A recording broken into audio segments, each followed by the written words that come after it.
Hello everyone, my name is Dr. Sandeep Gupta here, and I'm very excited to welcome you to this course launch webinar of Mast Cells Made Simple, our new online course.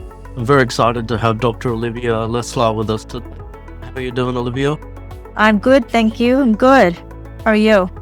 Doing well, thanks. And you're tuning in from Vegas, I understand. Vegas, baby. Yeah, Woohoo. I'm here for the A4M conference, which I'll be seeing you at shortly. Yeah, that's very exciting. So we think there's going to be some really useful information today, particularly if you are suffering from mast cell activation, or if you have any type of chronic illness and you're wondering whether mast cells may be part of your illness. As we go along, if you have any questions, please post them in the Q&A panel down the bottom of Zoom. So without any further ado, I'll pass over to Dr. Olivia to introduce herself.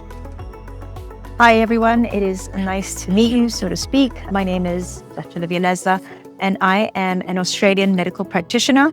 I am, I guess, what most people call a functional medicine practitioner, but I also do integrative, and I dabble in the world of biohacking and longevity medicine as well. I run a brain center in Sydney called Singulum Health, and there I do mostly neuropsych, neurodegen, and traumatic brain injuries and CTE. I guess my sort of what people will call a specialty or an expertise is complex chronic conditions. And so that's multi-system, that's the medical mysteries and the emerging syndromes. The word syndrome here is where this is going to play out because there's MCAS, is Mast Cell Activation Syndrome. So at some point, Sandeep and I will talk about the differences between syndromes and diseases. I think most people would think that I'm a left of field thinker, but this is why MCAS is very interesting to doctors like myself and Dr. Sandeep, because it's still not, I would say, hugely accepted by the conventional paradigm, but there are definitely many conventional doctors, especially immunologists and allergists, who are on board because this is what they're seeing in clinic as well. Thank you, Dr. Sandeep. Thank you, Dr. Olivia. It's pretty hard to compete with that CV, but mine's somewhat similar in that I'm also been very interested in complex chronic illness really for the last 15 to 20 years. I'm also now looking at integrative oncology, which is integrative approaches to cancer management, longevity. And so Dr. Olivia and I will be together there in Vegas for this 3-day longevity fest later this week. Just very exciting. Yes. I've done a diploma course in body psychotherapy, and I'm very interested in the mind-body connection. Then I guess specifically in terms of training, I've gone very deeply into mold illness. And so I was certified in what was known as the Shoemaker protocol for mold illness for several years, and then have further developed my own personal protocols since then.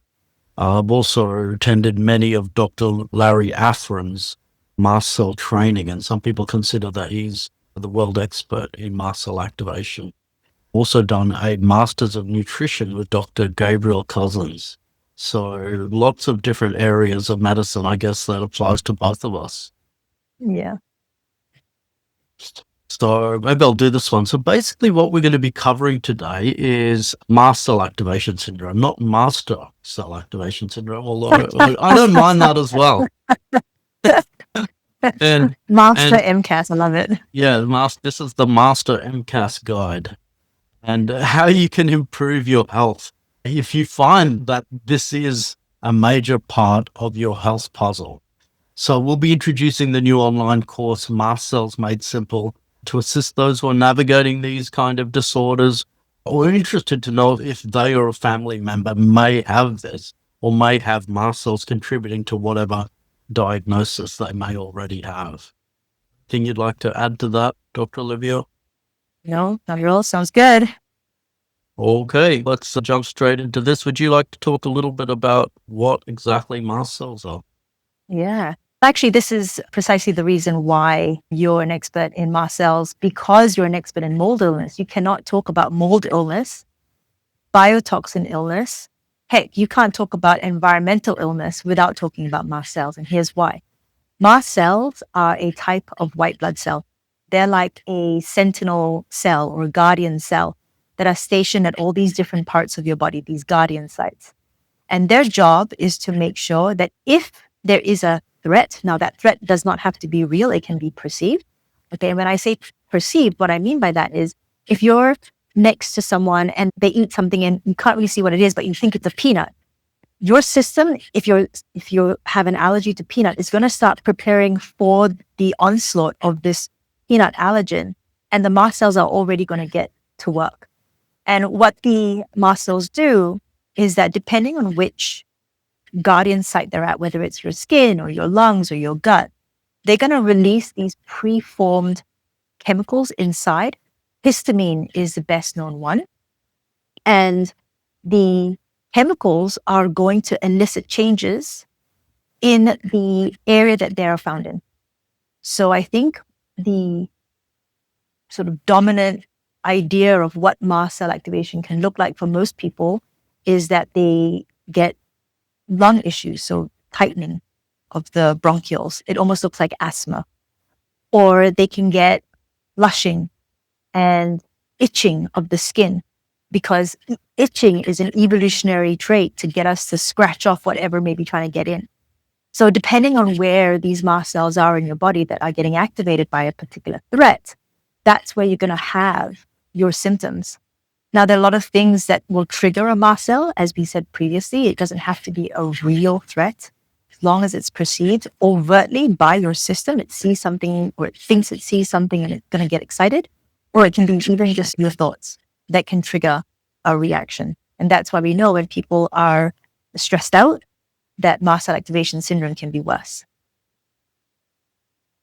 Yeah, that's right. And it's such a widespread kind of response, isn't it? Like symptoms can almost include anything. Exactly. And they can look different from one day to another in the exact same person. And that's what makes it very confusing, that it's not always easy to track what's causing some of these reactions. One day it might be a medication and the next day it might be a mold exposure. And that's why really understanding your mast cells really well and how they work and what they react to can help you to get on top of this syndrome. Would you say that, Dr. Olivia? Yeah, absolutely. Because once you start to understand how mast cells work, how they're triggered, and then what kind of responses they're going to elicit in your body, you're then going to be able to start tracking these things quite well and giving your doctor a great history.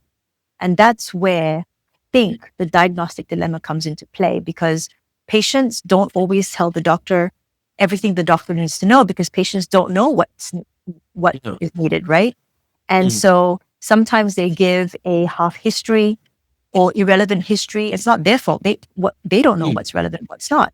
And sometimes, unfortunately, doctors don't ask the right questions, in part because some doctors are not familiar with mast cell activation syndrome. And so that's not even part of your differential diagnosis. But if you give enough history, the doctor, God bless them, if they don't know, are not aware of MCAS, when they're speaking to colleagues or when they're Googling, they're going to start seeing, oh, hang on a second, there's this thing I don't know about called MCAS. And then at least they might be able to point you in the direction of someone who does know, a immunologist, an allergist, another clinician, something. But the history, the whats, the whens, the hows, the whys, that's going to be really important in trying to finally get that diagnosis that patients deserve. Yeah, I think that's important. Thanks, Dr. Olivia. And I guess the other thing that Dr. Olivia mentioned, which is really important, is that it's not just about histamine. So most of us know that histamine causes those classic symptoms of itching and burning and redness on the skin. But you can actually have mast cell and not have any of those classic histamine symptoms. So that's because of the other chemicals. That's right. So it's very important to know it's not just about histamine. There are a number of different compounds that mast cells will release from their granules that can cause all types of different symptoms. Sometimes in certain people, it could just be depression. They're only presenting symptom of mast cell activation. So it's important not to get too stereotyped about our perception of how mast cell activation will present. That'd be my little addition on that one. Absolutely. Great. So would you like to talk a little bit about MCAS itself and putting it in context? of different mast cell disorders? Sure. Well, I think that MCAS itself is actually quite a new diagnosis. And so that's why there has been a bit of a dearth in the literature about it, what it is, how it's caused, who's going to get it, what the testing is, and so on and so forth. There have been two big consensus reviews. And so with that, we're starting to really get a grip on how MCAS is differentiated from other things that can look very similar, like allergy, like asthma, not just allergy like sensitivities, but full-blown anaphylaxis allergy. Then, of course, the one that all doctors are taught is the primary mast cell disorders. And these are the ones which have been described in the literature very well for many decades. And so these are the ones that people know. And that's why they turn patients away, because these MCAS patients don't meet the criteria for mastocytosis and other of these like basically genetically driven, mitochondrially driven issues where there are definitive tests and definitive treatments per se, as far as conventional medicine goes. Once we start going into things like allergy or autoimmune issues with like skin, itch, look like allergy on the skin, once you start moving away from those things which have a definitive driver, then you get to the weird and wonderful, in inverted commas. Those where you're not quite sure what's causing the symptoms that you're seeing. Because you can get sensitivities from certain types of foods that actually come up as negative as far as allergies go. Like the patients who experience, so for example, non-celiac gluten sensitivity, or they have issues with peanuts or seafood, but it's not IgE driven, they wind up being lost in the medical desert for a few years when people tell them your allergy test is negative, i.e. it's in your head. Now that's something that we really need to get away from. There are so many other pathways that lead to very similar symptoms, because guess what? Mast cells are involved in allergic reactions. But mast cells do lots of different things with all their different, as you rightfully pointed out, Sandeep, not just the histamine, the prostaglandins and the leukotrienes and all the rest of it. They have so many preformed chemicals, and all those preformed chemicals have this vast array of symptomatology that they're able to elicit. It is a diagnostic nightmare. And so I do feel very sorry for these doctors, but not half as sorry as I feel for these patients, especially the patients who have been told that their symptoms can't actually be real because the doctor has never heard of such things before. So as far as mast cell disorders go, you can see that the list that you have there, all the different things from very severe to inconveniencing, and they're all in part, not always just, but they're all in part driven by one cell, the mast cell. And that is what happens when you have a ubiquitous cell. In other words, it's pretty much everywhere, right? Doing different things in different organs at different thresholds in different people because of different triggers at different times, right? With various preformed chemicals inside. It's bonkers. It's the type of presentations that you're going to see. The whole range is it's really very confusing, isn't it? Absolutely, yeah. And I totally agree with what Dr. Olivia is saying, in that most doctors are taught to look for severe classical syndromes. And so that can be one kind of hindrance in the way in terms of getting diagnosed, is that oftentimes if you go and see an immunologist, and of course it's not all immunologists, some are very conversant with this syndrome, but oftentimes they will get you to do certain tests like allergy testing and tryptase testing. And if those don't come up positive, they will just say, okay, no, you don't have that. Let's go and look at some other things, because that's our training as medical doctors. And basically, unless you've gone and done special training with Dr. Afrin or many of these other teachers around the world, you may not know about all these other subtle tests and things that can be done, such as the chromogranin A and tryptase and other things that we'll be talking about in a moment. So just so people are aware of, that is a little bit of a pitfall in terms of getting diagnosed is sometimes doctors will be a bit dismissive of it. And that's just due to the medical education being as it is at this moment, but you just need to be aware of that. Yeah, absolutely. Okay, so now that we move on to symptoms of MCAS, are you happy to cover that? Yeah, absolutely. As we've already mentioned, mast cells have got lots of different chemicals in them, hence the variety, the spectrum of symptoms that it can elicit in the body. And it's at lots of different places. Now, generally speaking, mast cells are everywhere, but they also do tend to be concentrated in what we call guardian sites. Now, a guardian site is that part of your body where if a virus, bacteria, pollen, parasite were going to try to get in and take over, that this is one of the portals through which they will come through. Your eyes, your nose, and then lung, your mouth, and then gut, your skin, of course, right? Your biggest barrier, the urethra or the urine system, your vagina. And so these tend to be the areas that you see the majority, not all, but the majority of your symptoms.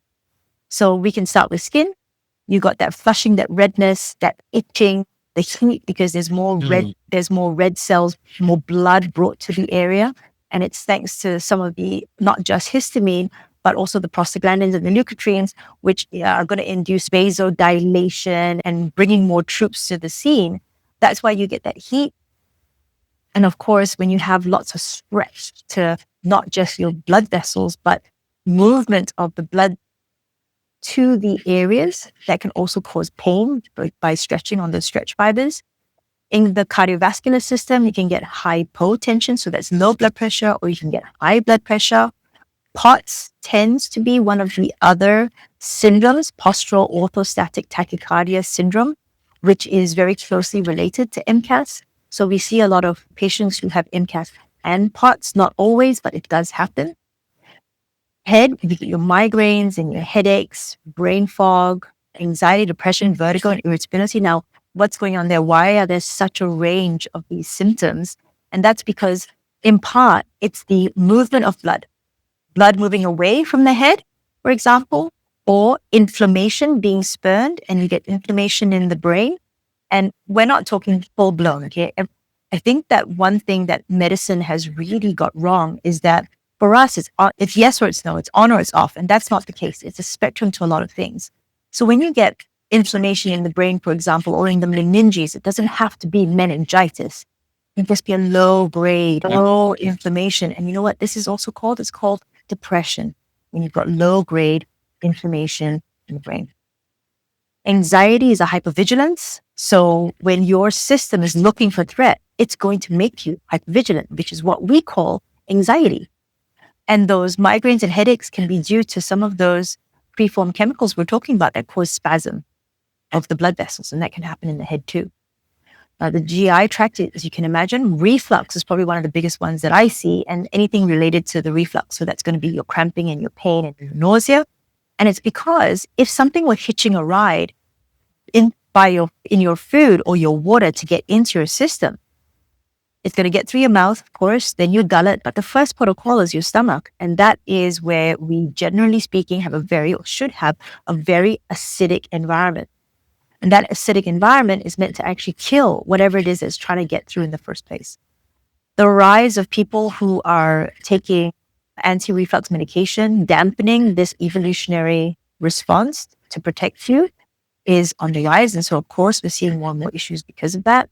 At the moment, I'm in the US, and it's incredible how many people drink iced water with their meals. The cold drinks actually vasoconstrict the blood vessels in the stomach. And it actually leads to inefficient production of gastric acid in some, which is why, the Chinese, not to make this a race thing, but maybe Ayurvedic as well. The Chinese basically say you're not meant to be drinking water with your meals. And this is in part why the menstrual things with the PMS and the endometriosis and the pelvic pain, there is a lot going on as far as movement of blood, congestion, inflammation being a huge thing of Mast Cell Activation Syndrome. The respiratory system, which is another one of your huge guardian sites. The two biggest guardian sites are going to be your respiratory system and your gastrointestinal system. And in the respiratory system, of course, it's not just your lungs, right? It's everything else feeding into your lungs and your nose.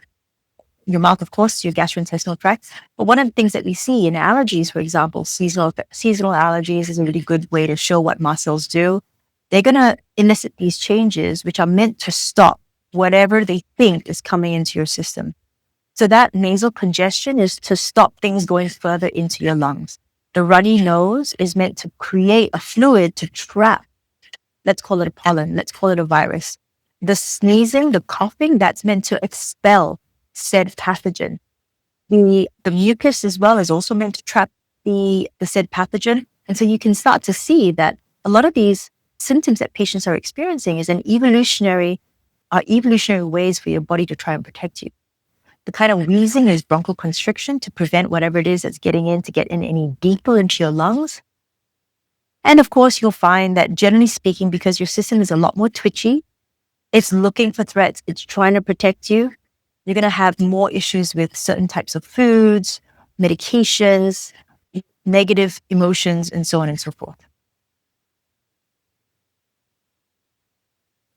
Yeah, it's great. And so one other thing to add to what Dr. Olivia said is all of these things are very beneficial responses. Just like we talked about, if you're getting flushing and itching and heat of the skin, that's the sign that your body's trying to bring other cells to the site to repair whatever that's happening. And so the problem is when it becomes ongoing, when you become stuck in that response, that's where it becomes dysfunctional. And that's something Dr. Olivia explains over and again in the course, and how we can... I do. I talk about it over and over because, look, from a psychoneuroimmunology you've got to get those core concepts. 100%. I am adamant that generally speaking, even though patients they're really suffering with syndromes like MCAS, in part, they need to see that their body thinks it's protecting you. It thinks it's doing the right thing. Exactly. There is definitely some rhyme and reason to all these different diverse symptoms that you can get with mast cell activation. And there's basically a whole process where your body can become more safe. So it's not feeling that need to protect you again. And Dr. Olivia talks about that a lot in the course. Okay, we talk a little bit about biomarker testing, being aware that not all these things are available in all countries, but we're just going to quickly talk about some of the different range of biomarkers which are out there. You happy to do that, Dr. Olivia? Oh, sorry, you're muted all of a sudden. There we go. Okay, the first thing to note here, and thank you, Sandeep, for making these slides. At the top, you have biomarker testing, and then you say no definitive tests. MCAS is a clinical diagnosis. That is the most important thing to note here, because it can be very disheartening for patients to go into the doctor, get their blood forms, do the bloods. It doesn't indicate mast cell activation, or doesn't meet the criteria for mast cell activation syndrome, right? And then they do it all again because maybe I caught it at the wrong time. And then they do it again and they do it again. And they feel like they feel as if, is it me? Am I making things up? And this sends patients into it sends them into a bit of a spiral. And to be honest with you, I've heard of doctors who get very upset as well because the doctors can see, it's confusing, and doctors can see the patient clinically is not doing well. And they almost want to, in part, prove it to insurance or the government or Medicare or whoever that this patient is truly suffering, but the blood tests aren't playing ball. And so the most important thing, there is no true definitive test yet, but we are on our way. Okay. In other words, negative tests that don't show mast cell activation syndrome don't mean that you don't have it. Okay. So specificity and sensitivity here. You can talk about what that is, Sandeep. So some of the things that we can do are your 24-hour urine looking for the byproducts of histamine. Okay. Heparin is a little bit harder to grab because you actually have to freeze this one, right? Yeah. Like super quick in the plasma. And this is why we always say to patients, keep that form on you handy for your bloods, because when you experience a flare, you got to go in and get your bloods drawn ASAP, pretty much, right? And so that's why it can be very stressful for patients. Then we've got the whole blood histamine. Then you got the prostaglandins, and the prostaglandins are actually the ones that cause the spasming and the muscle tension and pain. Women might be familiar with prostaglandins because this is actually what we get an increase of during our periods, which is what helps to loosen the endometrial lining actually, and what causes the shedding and then the bleeding. And that pain that you get with your menstrual cramps, that's prostaglandins. That is also responsible for some of the cramping that people can experience during MCAS. For the men out there who don't realize that the pain that you're getting, that's what women are experiencing every month. Then you got chromogranin A, but this has to be taken in context because this can also be for other reasons like heart failure or like renal problems. And then you got your tryptase. Now, tryptase was like the one that everybody was chasing because in consensus one, we got this nice little, okay, if you have a baseline tryptase and then during a flare, you have 20% above tryptase plus 2 nanograms per mil. How scientific does that sound? Then you have a really good biomarker for MCAS. And then unfortunately, in consensus too, everyone's went, okay, we're not really seeing as much of that as we'd hope in patients who do have MCAS, but they're not getting that increase of the baseline and so on and so forth. So it's a nice to have, but you don't need to have it basically. Okay. Now, it's really important as much as possible that you are getting baseline testing. Baseline testing means that you know what your biomarkers are outside of a flare. When you are hunky-dory, when you are not being affected by the pollens and you have no issues with your diet and all the rest of it. To be fair, which of our patients, no, not just patients, Sandeep, which person walking around now goes through any true period of nothing being wrong at all in this modern society, right? There's always something going on. We're living in a soup of toxins. I digress. Whatever, it is really important to get baseline testing because it is only against baseline testing that we can see these elevations. This can also, even if you don't get a definitive biomarker that says MCAS, we're also then able to use whatever your elevations are, we're then able to use it to track treatment efficacy. So the treatments are many. They don't have to be drugs. They can be supplements. They can be modalities like red light therapy, for example. They can be breath work. They can be CBT and emotional work. But whatever it is, they say, and I'm not necessarily jumping on this particular bandwagon, but they say that you can't treat what you can't test, or you got to track what you're treating and all these sorts of, I personally don't particularly buy into that, but it is helpful and can be very helpful for some doctors who are trying to fine tune a treatment paradigm for you. Yeah, that's very useful. Thanks, Dr. Olivia. And also, I just mentioned that many of these tests at this point, as far as we're aware, are only really available in the United States. And that's particularly the prostaglandin testing and the heparin. And most other countries of the world, you can only get like the histamine and the chromogranin A and tryptase, etc. So obviously, like the tests that are available to the specialist doctors in the United States are going to pick up a lot more cases. While if you've got less of these tests, then it's less likely that things are going to get picked up. It's also one of the other things to mention is that the collection instructions are quite strict for them to be accurate. And many labs and countries don't necessarily do that. And one of them is just keeping the specimens chilled through the whole transport chain. I think that somehow falls by the wayside in many countries. I don't know if it's better in the United States or not. So just be aware there's many problems with the testing, and therefore it's only an aid. It's not the be all and end all, as Dr. Olivia said. Yep, absolutely. Great. Now, a little bit about MCAS and other conditions, if you don't mind, Dr. Olivia. Yeah, sure. Because mast cells, as we previously mentioned, are ubiquitous, so they're pretty much everywhere, and they contribute to that first port of call response to a threat or potential threat.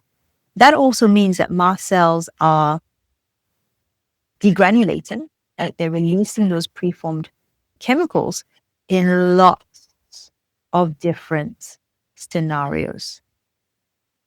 Hence why there is a very big overlap between MCAS and other multi-system illnesses. So we say other multi-system illnesses because MCAS is a multi-system issue. Because those mast cells are in so many different places and then they release those chemicals and you get these symptoms, and it's your lungs as well as your skin, as well as depression, as well as multi-system. Because it's not like when you break your bone, you know where your bone is. Okay. You break your arm, this is an arm problem. Okay. But when you have cells that are circulating and talking to other cells and they're moving around, we have not just an organ issue, it's many organs that are involved. This overlap with other multi-system illnesses does show up quite a bit with our patients because that other issue that they have, so for example, IBS, irritable bowel syndrome, that tells us that their guts are a weak spot. So they'll have their weak spot, which is their gut, which will fire up at whatever. You look at bread sideways and you've got an issue, even though you don't have celiac disease. And guess what? It's mast cells that are going to be very active in your gut that are producing some of these IBS symptoms, right? The diarrhea or constipation or both, right? The cramping, the reflux, or the lack of gastric juices being produced, whatever the issues are, and the other medications that you're on as well.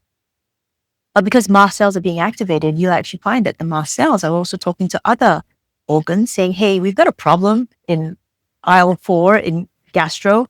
Just be aware that we've got threats coming through. And then the other parts of your body might go, oh, we did see some pollen in the air today. So maybe, and your system can just get a little bit hijacked by a twitchy neuro-immune system.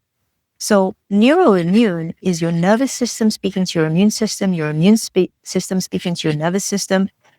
No system in the body works on their own, right? Sandeep, you've done the body psychotherapy, you know all about the mind-body connection. How many of our patients, their mindset can drive, their physiology can drive their disease, and their disease is going to affect their mindset. This bidirectionality gives us more levers to pull.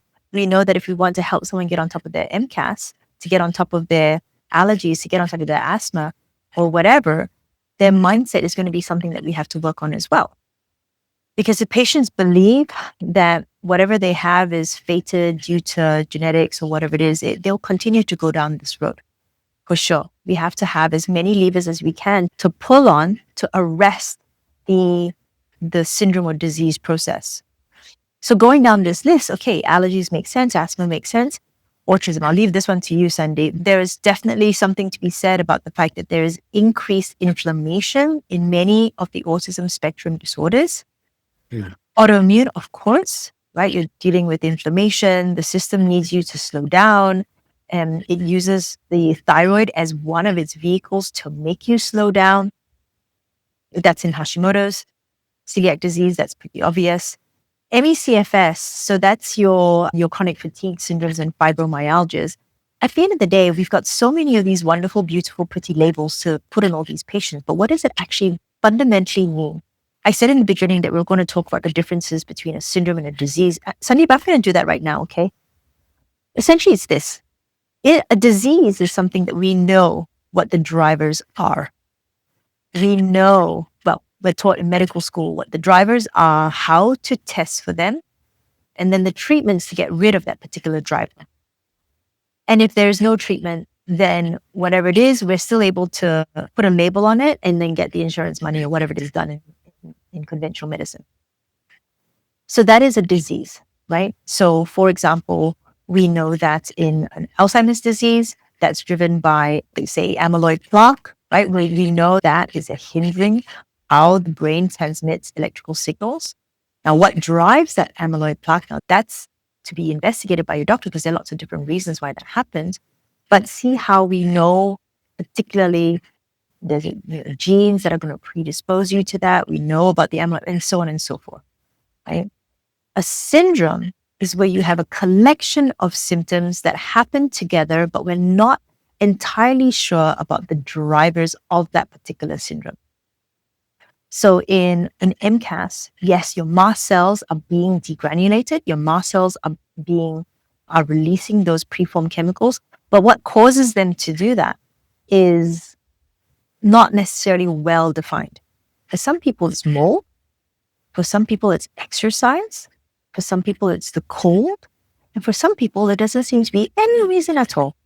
So that's why, again, syndromes can be very complicated not compared to diseases per se, but diagnostically, we don't have do this, then this, and if this says that, then you definitely have this disease process, right? The other multi-system illnesses that you have MCAS also involved in is going to be anything where you have a fair amount of inflammation. Because a lot of those preformed chemicals in the mast cell, they drive inflammation. Okay. And so your things like your interstitial cystitis, so that looks and feels and hurts just like a urinary tract infection. And in fact, I don't know about your practice, Dr. Sandeep, but for me, I've seen interstitial cystitis rise dramatically in the last, I want to say 7+ years. Before that, maybe I wasn't looking for it, so I didn't see it. But yeah, it's been a massive rise in IC. And in part, it's because it's mast cells getting upset in the bladder. And so that's why it feels like a urinary tract infection, because mast cells are also implicated in urinary tract infections. Of course, they're the ones that are causing the pain and the swelling and all that. But in a urinary tract infection, we know what the cause is. It's a type of bacteria, let's just say. But in interstitial cystitis, the mast cells are degranulating and causing those issues, those symptoms, but don't know what's driving that. Yeah. Your go, Sandeep. I'll jump in there and just mention long COVID. Oh, yeah. A lot of literature on that, saying that mast cell activation is a big part of long COVID. So if you're the sort of person who got COVID or treatments for COVID and you never got better, you basically stayed unwell, then it's definitely worth exploring whether mast cells are a big part of your illness. Now, there's other pieces there. Of course, you need to look at whether you've still got spike protein and other viral components in your body still, but the mast cell component can be very significant. 100%. That's number one. Number two, mold illness. Dr. Olivia's already mentioned this, but almost anyone who's dealing with quite a severe form of mold illness will have some degree of mast cell activation taking place. And many people who have mold illness are actually so sensitive that they can't actually tolerate the binders or the colonization treatment or the detoxification supplements that may be needed for their mold illness. So therefore, it's often very important to not only to address mast cell activation, but also to address nervous system activation in people with mold illness. So it is definitely a big crossover there. And then thirdly, I'll mention tick-borne illness. If you've had a syndrome like Bartonella or Babesia or what's referred to as Lyme disease in countries where that's endemic, the longer it goes on, the more likely the mast cells are to get involved. That's my observation so far. So for instance, if you've just got acute, you've got a tick bite, you've got some headaches and other things, it may not be as involved. I'm not certain on that one. But then when it becomes more and more chronic, it's much more likely that, again, the mast cells are involved and, of course, the nervous system as well.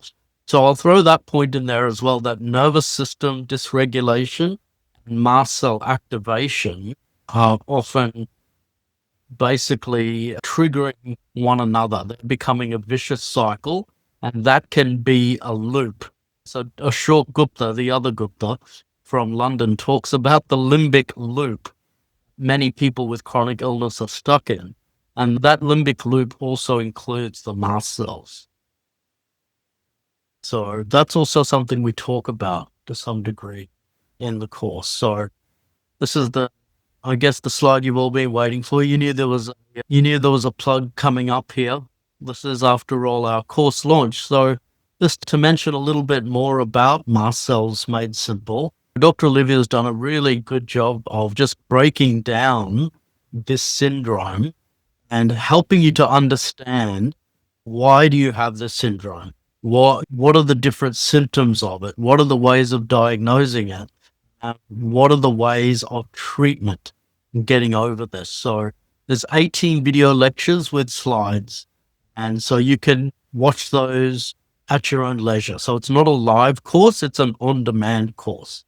So you get access for 6 months, and during that time, you can go back and watch it several times, especially if you're feeling a little bit brain fog.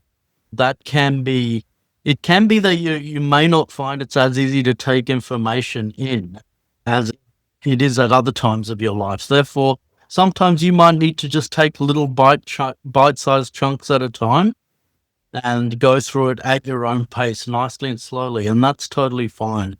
So there's a workbook for each chapter, and really, I think if you go through this course systematically, we pretty much guarantee that you'll feel a lot more confident and calm about this whole Mast Cell activation situation. I do actually want to say one thing, Sandeep. Yeah. You said that patients can feel a bit more calm, and that's actually true, really true. And I want to emphasize that, because the worst thing about MCAS, before you even knew the word MCAS, the worst thing is you don't know what's happening to your body. You start to believe that your body is broken. And then if you see doctors who don't know what MCAS is and haven't seen the syndrome, the different symptoms come together in this kind of way, the gaslighting can be very disheartening, very frustrating. And knowledge is power in this case, right? Because a lot of not all, but many of the treatments, right, are things that you can do for yourself. Because don't forget, Mast Cell Activation Syndrome is primarily a syndrome of your mast cells degranulating out of perceived threat. So of course, when you know what a problem is, you're going to avoid it. So you know that you have issues with certain types of foods, you're going to avoid it. You know that you have blah, blah, blah, blah, and so on and so forth. But what if you have something like mast cells where you're like, wait, hang on a second. One day I'm fine with tomatoes and the next day I'm not fine with tomatoes. What is that about? That's something that we see a lot of patients. They get so confused. Their doctors get so confused as well, because the things that you are sensitive to changes from one day to the next. That's why in the course, we also talk about thresholds. How do you max out your threshold? How do you decrease your threshold? And when I say threshold for your mast cells to degranulate, for activation thresholds. Everything is connected to everything. We're looking at this as a holistic piece to your health journey. And like we said, knowledge is power, and it does give you a certain amount of calm to when you are experiencing an issue, you know exactly what's happening. Okay, this is happening, that's happening. This might be helpful for me because I've been doing my diary, all that kind of stuff. There's something to say about the fact that being calm can also help with the management. Yeah, thank you so much for that, Dr. Olivia. That's a great download. Okay, so we've already mentioned this at the start, but yeah, we are offering I think it's actually a 33. Yeah, sorry, no, this is, we got the pricing wrong here. Sorry, no, it's actually usually $149 and it's now $99 US. Oh. Yeah. Oh, okay, amazing. Yeah, yes. I'm not sure what happened there. Apologies for that error. And now we'll jump onto some questions and answers. So yeah, so if you want to find the link, it's in the chat. Anna has kindly posted that a number of times, and there she goes again. Olivia just has around 10 minutes, so we'll quickly fire through some questions here, and then maybe I can do a few at the end after she leaves. So the first one's from Marta.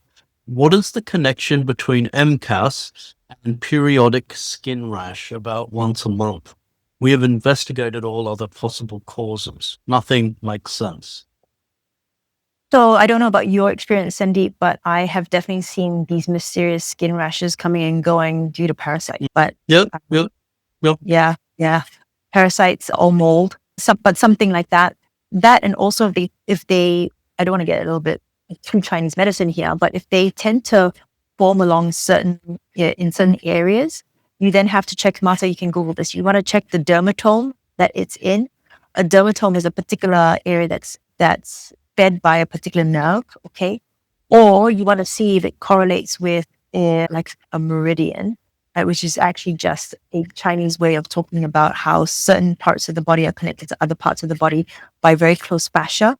We are starting to have more modern words for these ancient things in Ayurveda and Ayurvedic medicine and traditional Chinese medicine. But yeah, you want to see when those things come up and where they are, and if they meet one of those sorts of patterns. But certainly I've seen a lot of it in parasites, and then they come up around the moon phases, actually. Is that what you're seeing as well, Sandeep? Yeah, 100%. So you got to think, if something's got a monthly cycle, there's a few possibilities. One possibility is you're being exposed to something every month. One possibility is you've got a organism in your body that has like a monthly life cycle. So I think that's what Olivia's picking up on. So I think either way, it's very possible that mast cells are involved, but you need to explore that through having a practitioner who's conversant with this syndrome to do a thorough history and testing as appropriate, and perhaps a trial of treatment. But that's between you and your practitioner.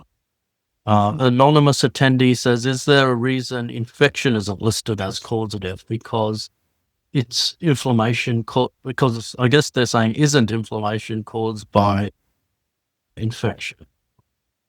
As well, yes. So you can have so generally speaking, most infections will have an inflammatory component, but not all inflammation has an infectious component. So in the course, we do talk about some infections, but this is just a teaser, basically, to give a general idea. Yeah, that's right. I think we didn't mention the word infection, but we did mention bacteria, viruses, parasites. Parasites. Okay, so this is a really easy one to answer in 1 minute. What can you do to calm the mast cells? Yeah, of course, there's so many ways to start. But basically, so there are lots of drivers of mast cells degranulating. If you know what the mast cells are afraid of, i.e. an overt threat, whether it's pollution or sound pollution, pollen, certain types of fluids, then of course you stay away from it. That's going to help you calm your mast cells down. The other thing is making sure that you have all the nutrients on board, which normally stabilize mast cells. Magnesium is a very good example of that. Having regularity to your schedule, so regular food, regular meals, making sure you're well hydrated, all these things which basically send safety signals to the body should be harnessed, right? If you are constantly in flux, so you're always on flight or on planes, and like me, I'm a digital nomad, I'm sleeping in different hotel rooms, all the rest of it, there is definitely going to be a knock-on effect or a domino effect onto your system, where your system doesn't necessarily feel safe. And when it feels like it has been trying to tell you that it doesn't feel safe and you're not listening, it will start screaming. And that's what Mast Cell Activation Syndrome can sometimes feel like. Exactly, yeah. Thank you for that point. So then Rihanna asks, is there a resource we can go to that recommends MCAS experts / practitioners in each state? I'm not sure if she's talking about the USA or Australia or which other country, but a lot of patients like myself get stuck searching for this. Yeah, and that is very frustrating. In the course, I list several sites that you can go to. So the first thing is the Mast Cell Disease Society, so TMS, and that actually has a find a practitioner barcode, bar that you can go searching for. The other one, actually, very helpful, is MCAS forums in your country that you live in. So it's a Facebook group of other sufferers of MCAS, and that people talk, right? So you get to not only know who the good doctors are, who to stay away from too. Hopefully we're not on that. Then another anonymous attendee asks, beyond progressive education, will this courses assist viewers to treat themselves?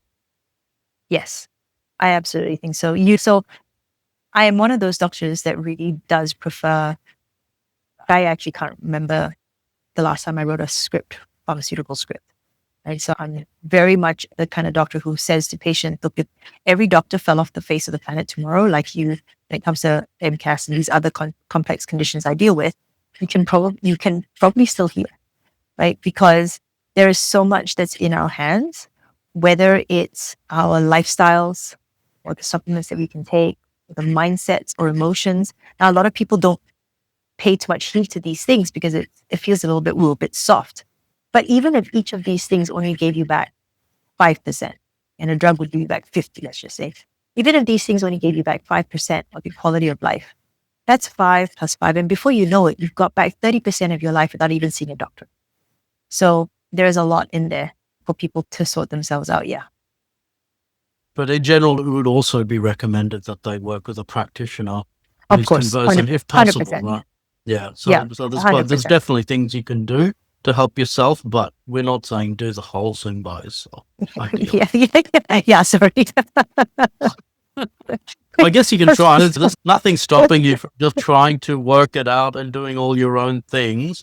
But yeah, it You gets a need bit some sort of complicated. guide, right? It does. Yeah, Yeah. you need a little bit of a guide. Otherwise, it's like you're trying to go through New York yourself and you haven't got a guidebook, you're gonna get pretty lost. So yeah, you can eventually work it out yourself. You can work out all the streets of New York yourself, map them all out, or whatever. But it's going to take you Take you years. If forever. someone can just guide you through it. This is how you get to the Empire State Building. It's going to speed things up a tremendous amount. I think definitely it can help you to learn how to recognize the triggers, understand what's going on, and do a lot for yourself. But then having a MCAS literate practitioner is likely to give you a bit of additional benefit. All right. Thank you so much. Do you need to go now, Dr. Olivia? Yeah, I do actually. But Okay. thank you so much. No worries, Again, man. for another nice chat. I'll see you in Vegas in a couple of days. Okay. Thank you so much, Dr. Okay. Olivia. Bye. Bye for now. I'll stay on for another couple of minutes here, guys. I've got a few more questions that haven't been answered yet. So anonymous attendee says, in Australia, are mold illnesses any closer to being recognized? I guess the quick answer is no. But the longer answer is there's a couple of good things happening. One is the Macquarie University study into chronic inflammatory response syndrome is still the term being used. And we are getting closer to completion of this study. It does look like there are some useful biomarkers and so on that may come through. So that may be very helpful, and we may be able to create some recommendations for general practitioners as a result. There's also a review study, which is being led by Sean DeLuzio, who's also part of that Macquarie University team, which is looking good. It's basically complete. And then there are other research teams, including the University of Melbourne team, led by Professor Rebecca Bentley, I believe it is, who are looking at the building side of things. So there are a number of people basically doing research at the moment. And then the other thing to mention is there is now a new group called the Mold Awareness Council. And I'm part of that group along with Sean DeLuzio and Claire, let me see, forget the surname, and Nicole Bilesmer and Janet Kim, Claire Bird it is, sorry. And then, so I'll put the link for that in the chat in case anyone wants to check it out. But that's another group that's starting to lobby for greater awareness of mold illnesses in Australia. Thank you for the question. Gary says, I have a number of these symptoms, so MCAS makes sense. Is psoriasis another typical symptom, as this is a big issue for me? I haven't seen mast cells being as involved in psoriasis as other disorders, but it's definitely a possibility. Like, definitely I would look at vitamin D levels and stealth infections as two big things to look at. But beyond that, definitely mast cell activation is a possibility. Joshua asks, what's the link between MCAS and hypermobility? I've read about it, but not much seen in terms of mechanisms. So if you do have a hypermobility related disorder, and one of the classic ones is called Ehlers-Danlos syndrome, then you tend to have poor quality connective tissue. And that tends to mean that the mast cells are not as well contained. And they tend to be more prone to becoming overwhelmed, which is essentially what mast cell activation is. So it's much more likely if you've got some kind of hypermobility syndrome that you're going to get mast cell problems. Now, it may to a certain degree go the other way as well, that if you've got mast cell activation, you may become more hypermobile. I know certain infections like Bartonella can make your hypermobility worse. There's definitely a connection there. And I think as far as I understand, is it largely relates to the connective tissue. Thank you for the question. Angela asking, can you explain why I get very fatigued after every single meal, even following low histamine, anti-inflammatory, and SIBO diets? There's several possibilities there. One is leaky gut. So if you've got leaky gut, then essentially when you consume food, some of the proteins from that food are going into the bloodstream. Now that's then causing a triggering of the immune system, which can lead you to feel fatigued. And there's a big connection with mast cell activation and leaky gut. So that would be the most obvious thing. It could also just be a mast cell reaction to the food. And for whatever reason, you may not be quite getting the right foods out when you go onto those particular diets. But I think I would explore the leaky gut possibility in the first instance. Hope that helps. Rosemary asks, Manta asks, can you have motility problems although you have several daily bowel motions on the loose side? Yeah, that is possible. And I guess we could have a bit more finesse. So motility is not really just judged by how loose your bowel motions are. I guess there's a simple answer, because that's more to do with the lower bowel, while the upper bowel can have very severe motility problems and you could still have loose bowel motions. So it's a great question. I think it's important to realize that they're not necessarily the same things, how loose your bowel motions are and how well your contractility of your gastrointestinal tract is. Are there success stories where people graduate from the syndrome? I'm 71 years old and finding this is what is going on with my body. Yeah, so even though Dr. Afrin has mainly described it as being a genetic syndrome, however, many other physicians around the world have found that if you can get away from the triggers, so let's say it's mold or parasites, you're going to have a much more great ability to reduce the amount of supplements or medications you're on down to a minimum level. I have personally still found that people often will need some degree of mast cell support on an ongoing basis.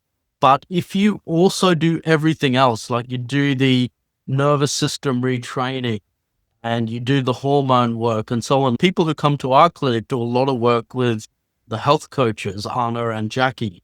And if they do all that really diligently, I think there is a chance that you can essentially get to the stage where your mast cells are no longer reacting. But you have to be willing to be very holistic and very persistent. And so being willing to do all these other things, detoxification, nervous system retraining, diet, home environment. We have a whole bunch of pillars that our clinic looks at. And that's why we actually now only see mast cell patients on a multidisciplinary program where they see the health coaches and they see the doctor, and they also do online courses. So Mast Cells Made Simple would be one of them, but also Jackie, one of our health coaches, has a nervous system retraining course. And so that's a really big part of recovery from mast cell activation. So I hope that helps. Who can test my home in Adelaide? I believe there's someone called Raphael, but look up ecolibria.com.au. And Karen says Jackie is fantastic. I'll pass that on. Thank you for that. I think we are pretty much done with everything. Rosemary also says, thank you. I did not wish to miss this. I have mast cells activated, proven by live blood analysis. Okay, I'd be very interested to know more about that. What exactly were the signs on live blood analysis that seemed to point towards mast cell activation? Because I didn't know about that specifically. So that takes us to the end, guys. So I hope people have found this beneficial. and has helped the awareness of this syndrome of MCAS. Dr. Olivia has been very generous in giving her time to getting this course together and also this webinar. Yeah, guys, I hope this has been beneficial, and stay in touch. And if it's something that would be beneficial for you, please consider doing the course.